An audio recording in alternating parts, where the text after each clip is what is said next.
자, 이제 6월 거로 넘어가도록 하겠습니다. 2017년 실시했습니다. 2018년도 6월 질문 뭐 있을까요? 12번. 네, 12번 문제 한번 보도록 하죠.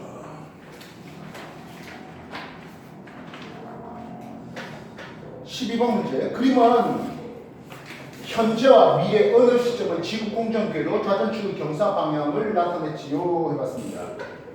아까 했던 문제하고 비슷하네요. 현재는 태양에 대해서 원위점에 지구가 이렇게 북반구와 태양 쪽을 향해 있는 근위점에, 그래서 북반구 입장에서는 원위점에서 여름이, 근위점에서 겨울이 걸리고 있는 이런 상황이었습니다. 예, 각도 23.5도였습니다.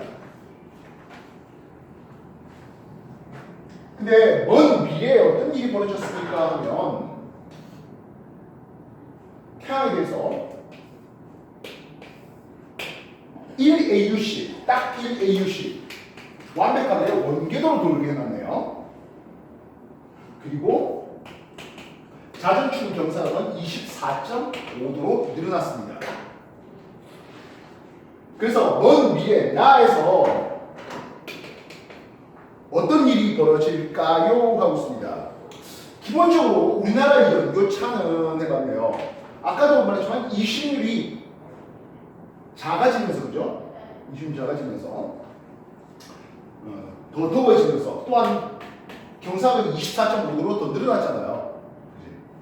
여름이 1AU보다 더 멀리 있었는데 여름이 1AU만큼 다가와 버렸습니다. 24.5도의 경사각도 더 커졌고요. 여름이 더 더워졌습니다. 겨울이 1AU보다 작았는데 겨울이 1AU로 더 멀어졌습니다. 그리고 경사각이 역시 마찬가지로 24.5도로 더 커지면서 여름에 더 덥고 겨울에 더 추워지니까 우리나라의 연교차는 가을 때보다는 더 커졌습니다. 이런 북반구 여름 동안 대륙빙하의 면적은 됐습니다. 여름이 더 더워졌잖아요. 대륙빙하가 훨씬 더 많이 줄어들겠죠. 가보다 좁아진다. 되겠네요? 지구에 입사한 태양 복사 에너지량은 7월이 1월보다 많아집니까 했어요. 지금은 지구 전체 입장에서 7월이나 1월이나 1AU씩 똑같잖아요. 그치? 그러니까 1월이든 7월이든 상관없이 동일하게 에너지가 들어왔다 해야 되겠습니다. 이해됐습니까? 또다시 한번 해볼까? 13번 문제 보도록 하겠습니다. 그림 가나는 1월과 7월 평년 기압 분포를 나타냈죠 했습니다. 우리가 북방 우리나라 입장을 한번 생각해보면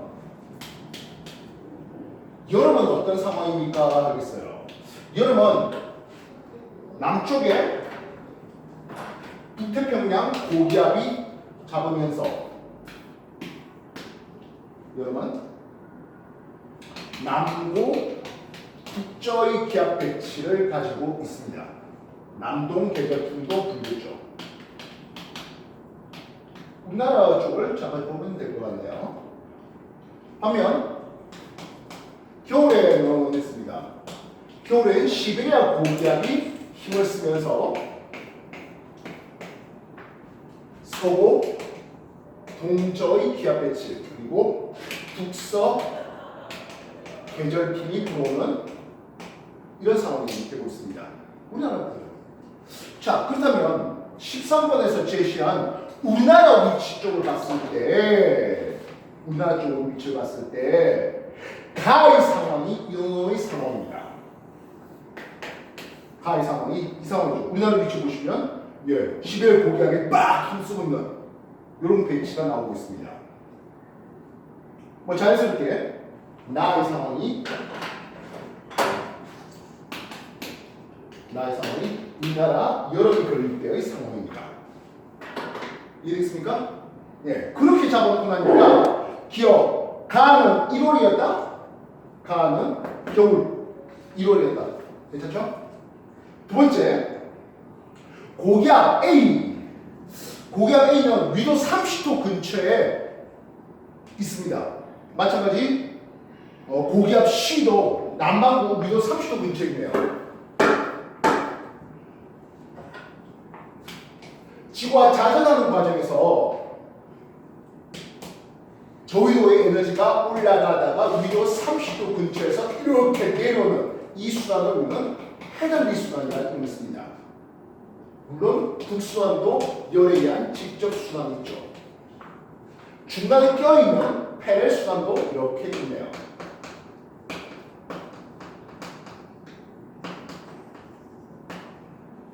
그래서 위도 30도 근처에서 대규모 하강 기후가 만들어지는데요. 특히 헤들리 순환의 하강 기후 때문에 만들어지는 요 위도 30도의 고압대를 우리는 아열대 고압대 또는 옛날 이름은 중위도 고압대라는 게 있습니다. 이게 바로 북태평양 고기압이 바로 이 중위도 고압대에 의해서 만들어지는 헤들리 순환의 하강 기후를 통해서 만들어지는 기압입니다. 그래서 A와 C는 헤들리 순환의 하강으로 만들다 맞고요.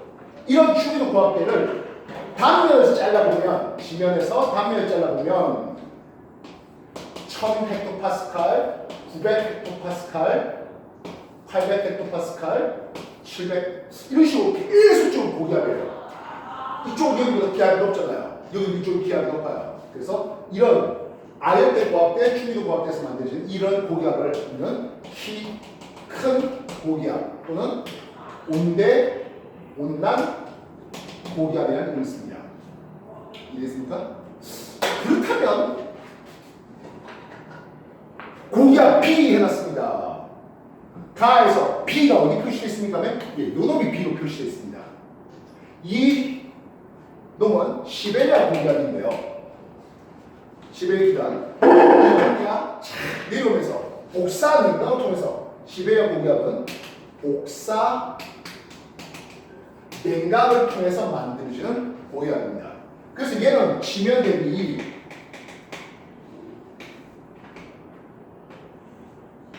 요 정도만 고압이 걸리고 그 위쪽은 오히려 저압이 걸리는 상황이 됩니다. 1000, 900, 800 반면에 이쪽으로 가면 700 이런 쪽은 저압이 걸립니다. 그래서 지면의 복사 냉각을 통해서 공기가 가라앉으면서 만들어진 이 고기압은 할렌 고기압이라는 이름을 써요. 온난 고기압 대비 할렌 고기압이라는 이름이 있습니다. 그리고 요거는 전부 고기압대인데 짐에서 조금만 그래서 키 작은 고기압이라는 이름을 쓰기도 합니다. 이건 고기압 B는 지표의 복사 냉각을 통해서 만들어진 대표적으로 시베리아 고기압이 이거라고요. 예, 정리 다시 해주십시오. 보통 고기압은 뭐 그렇게 많이 들어오지는 않아요. 어쨌든 날씨가 맑거든요. 저기압, 열대 저기압 또는 온대 저기압 이게 뭐 구름이라든지 비를 뿌려서 좀 많이 오고 고기압은 상대적으로 물 오는 빈도는 좀 적습니다. 뭐 그런 기억은 해야 되죠.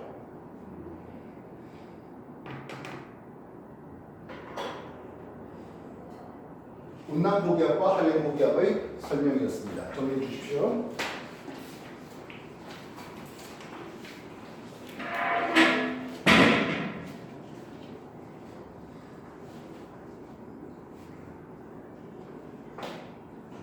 중학교 때 중3 내신 이거 나오죠?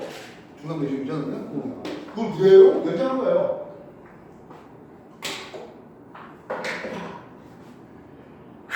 자, 6월에 또 다른 질문 뭐 해볼까요? 6월에 14번 문제예요. 6월 14번 문제. 다음은 중금속 오염물질이 바다로 유입될 때 갯벌의 역할을 알아보려고 합니다.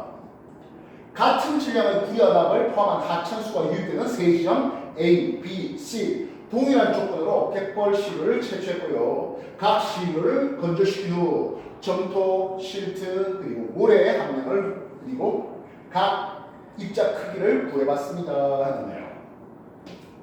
A, B, C 적어본데 A의 평균 입자의 크기, B의 평균 입자의 크기, C의 평균 입자의 크기 해놨네요.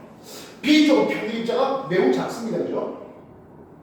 B 쪽은 입자 크기가 작은 쪽입니다. 반면 C 쪽은 입자 크기가 어때요? 큰 쪽이죠. 입자가 큰 쪽입니다. 확인됐습니까? C 쪽은 뭐가 많아? 모래가 많아요. 입자가 구질구질한 모래가 많고, 반면 B 쪽은 입자가 작은 점토 성분이 많습니다. 이해됐습니까? 그리고 나서 A, B, C 쪽에서 중금속을 봤는데요. B 쪽은 토양에 함유된 중금속이 많습니다. B 쪽은 토양에 중금속량이 많습니다. 입자의 크기가 작으니까 중금속을 좀 더 많이 토양이 흡착했다. 이렇게 볼 수 있는 거죠. 이해됐어요? 이거 2016년도 거에 문제 비슷한 게 있었습니다. 기억날까요? 모래를 집어넣으면서 납 수용액이 지나가면서 그런 내용이 있었습니다. 그래서 B 쪽은 토양의 중금속이 많네요. 입자의 크기가 작으니까 토양이 중금속 많이 흡착했잖아 되겠고, 반면 C 쪽은 중금속 농도가 상대적으로 작았어요. 그냥 바다로 쭉쭉 흘려보냈어요. 잘 흡수하지 않았어요. 여기까지 이해되겠습니까? 그렇다면 B요. 점토 함량이 높을수록 B 쪽이죠. 갯벌에 함유한 구리 및 납의 농도가 많아져 있네요. 이해됐습니까? 입자의 크기가 작은 분들은 이런 중금속을 많이 흡착해서 갯벌에 중금속 농도를 높였습니다. 니은 그렇다면 바다로 유입되는 납의 질량은 구리보다 있습니다. 지금 이 두 개를 볼 때 구리가 토양에 좀 더 적게 남아있죠. 토양에 구리와 납을 비교해보면 납이 토양에 많습니다. 이해됐습니까? 납이 토양에 많다는 것은 납을 좀 더 많이 흡착했다고 생각할 수 있겠고요. 이해됐어요? 그럼 바다로 나가는 납은 구리보다 적죠. 이해됐어요? 토양에 납을 많이 함유했다는 것은 바다로는 덜 내보낸다는 얘기가 됩니다. 이해됐어요? 그러면 갯벌의 평균 입자의 크기가 작을수록 바다로 유입되는 중금속 오염물질량은 감소시킬 수 있죠. 대신 갯벌은 중금속 농도가 점점점 많아집니다. 갯벌에 살고 있는 조개라든지 또는 낙지라든지 이런 것들, 걔네들한테는 중금속 농도가 높아져 있겠네요. 이해됐습니까? 그래서 그런 갯벌이 중금속을 많이 흡착한 갯벌에서 자라는 어패류들을 우리가 먹게 되면 중금속 농도가 우리 몸에 중금속 농도가 많아지겠고, 예를 들어서 수은이면 미나마타병이라든지 카드뮴 이따병을 일으킬 수도 있다. 이해됐습니까? 그래서 조개구이 이런 거 맛있다고 너무 많이 먹으면 우리 몸에 중금속 농도가 높아질 확률이 있어요. 갯벌이 오염된 갯벌 속에 자라는 어패류들에 대해서 말이죠. 자, 요거 14번 토양 오염에 대한 내용으로 정리 한 번 더 해주십시오. 수질과 토양의 콜라보가 되겠네요, 그죠? 정리하십시오.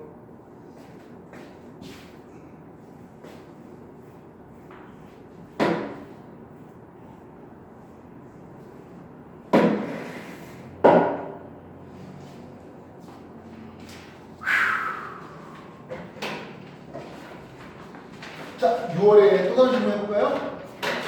20번. 예, 6월에 20번입니다.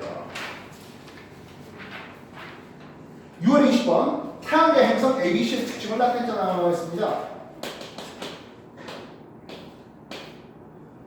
공정궤도 긴 반지름을 주었어요. 장반경 R을 줬는데요.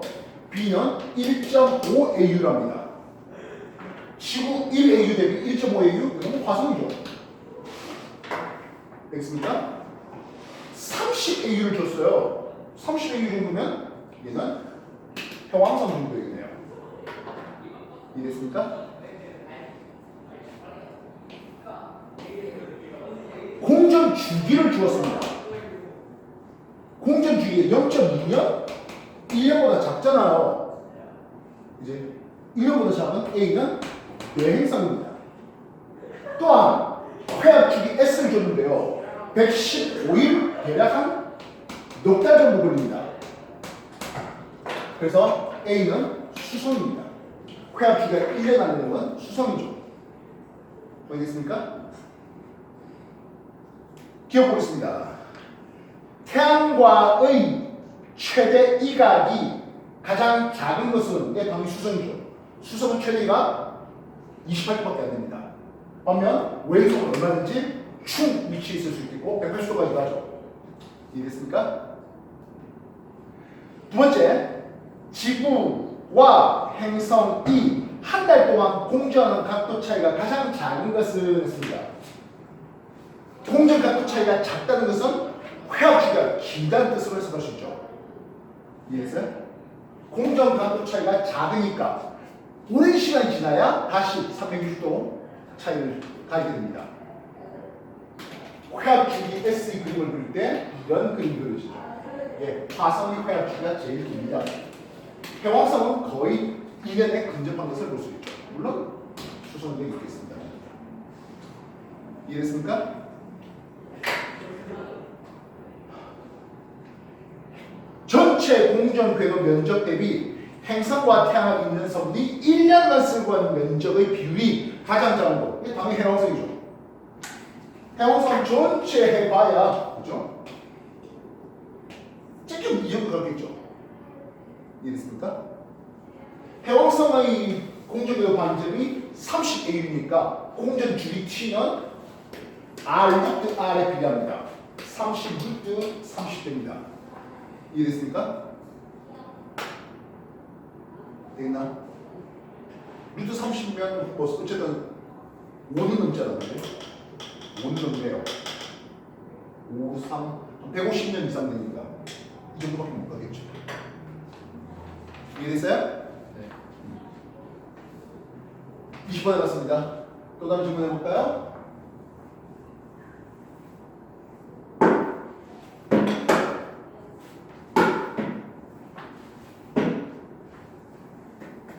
또 다른 질문? 18번입니다. 6월 18번. 어느 해 가진 날 위도가 37도래요 하고 있습니다. 가진 날 위도는 35도 N 해놨습니다. 자, 역시 십자선 하나 빼면서 가진 날 했으니까 6시 반에 태양을 바꿔 놓을게요.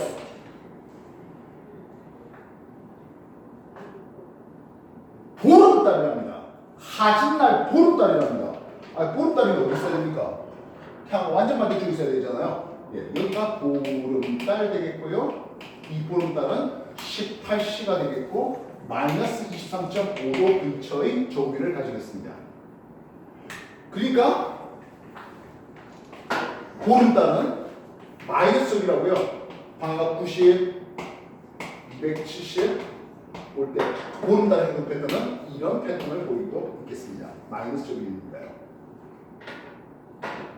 그래서 보름달이 고도가 0도 19시에 방각 123도 정도의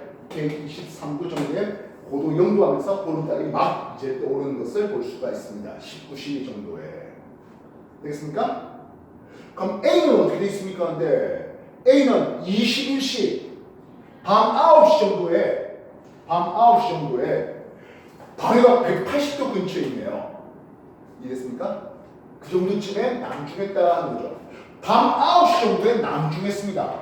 밤 9시면 우리나라를 이런 정도 잡아볼 수 있겠고. 이해됐어요? 여기가 저녁 6시, 밤 12시, 밤 9시. 남중 방향이면 A가 남중 방향에 이렇게 별 A가 있겠네요. 그래서 별 A는 대략 15시 근처의 적경을 가질 것이겠습니다. 근데 A가 남중에 있는데 남중에야 고도가 27도밖에 안 되네요. 그래서 A의 정의는 마이너스 정의를 가져야 되겠습니다. 이날 A의 적경은 달보다 더 큽니까 했어요.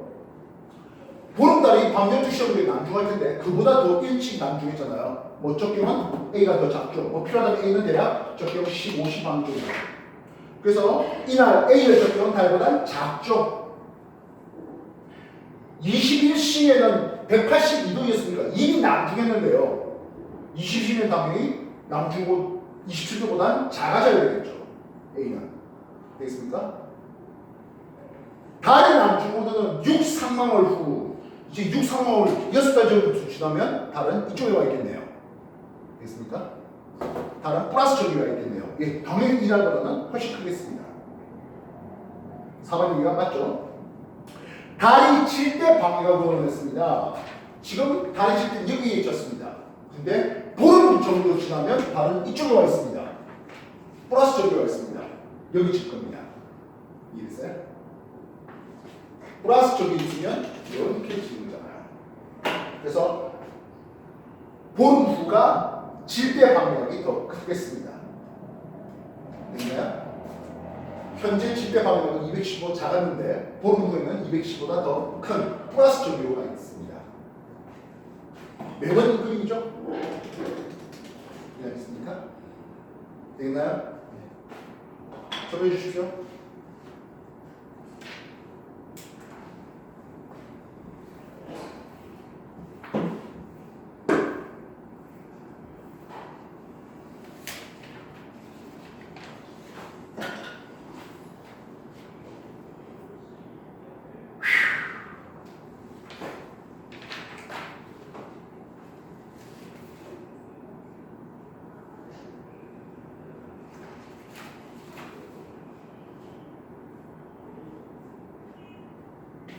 비슷하게 본다면 춘풍날 상현달과 하현달의 패턴은 어떨까 하는 질문을 해볼 수 있습니다. 춘풍날 0시방에 편을 받았습니다. 상현이면 여기가 상현달이겠고요. 하현달이면 이쪽에 있죠. 상현달은 6시 방향 쪽에 플러스 23.5도 근처에 있겠고요. 하현달은 18시 방향에 마이너스 23.5도 근처에 있습니다.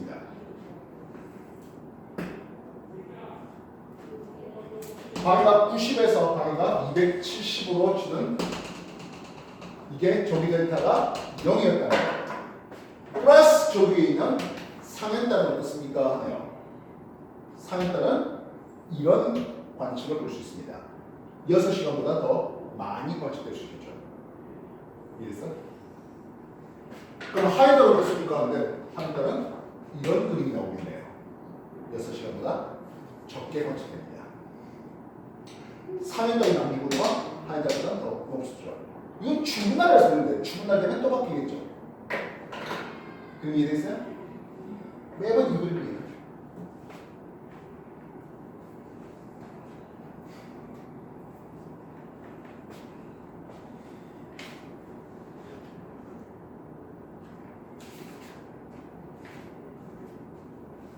다른 질문 되거든요. 이거에 또 다른 질문? 6월에 질문 더 없습니까? 더 없어요? 오케이. 자, 그러면 지금 남은 시간 동안은 2018년도로 넘어가겠습니다. 2019학년 놓고 6월부터 9월 보십시오.